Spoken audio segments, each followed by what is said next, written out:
He then began to teach them that the Son of Man must suffer many things and be rejected by the elders, the chief priests, and the teachers of the law, and that he must be killed, and after 3 days rise again. He spoke plainly about this, and Peter took him aside and began to rebuke him.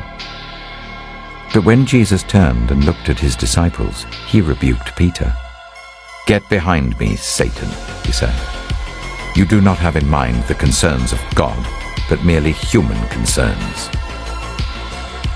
Then he called the crowd to him along with his disciples and said, "Whoever wants to be my disciple must deny themselves and take up their cross and follow me.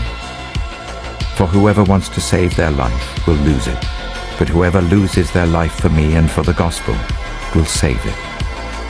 What good is it for someone to gain the whole world, yet forfeit their soul? Or what can anyone give in exchange for their soul?"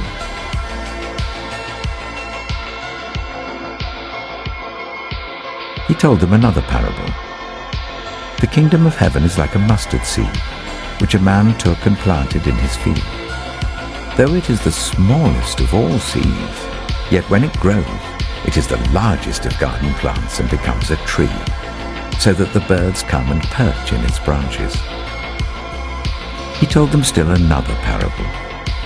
"The kingdom of heaven is like yeast that a woman took and mixed into about 30 kilograms of flour until it worked all through the dough." Jesus spoke all these things to the crowd in parables. He did not say anything to them without using a parable. So was fulfilled what was spoken through the prophet, "I will open my mouth in parables. I will utter things hidden since the creation of the world." Jesus sat down opposite the place where the offerings were put and watched the crowd putting their money into the temple treasury.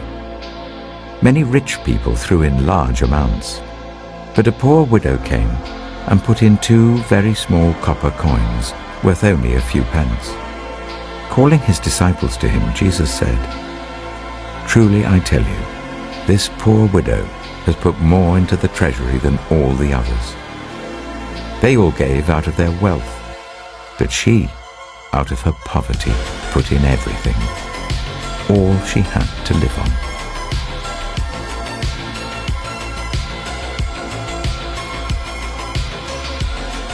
If the world hates you, keep in mind that it hated me first. If you belonged to the world, it would love you as its own. As it is, you do not belong to the world, but I have chosen you out of the world. That is why the world hates you. Remember what I told you. A servant is not greater than his master. If they persecuted me, they will persecute you also. If they obeyed my teaching, they will obey yours also.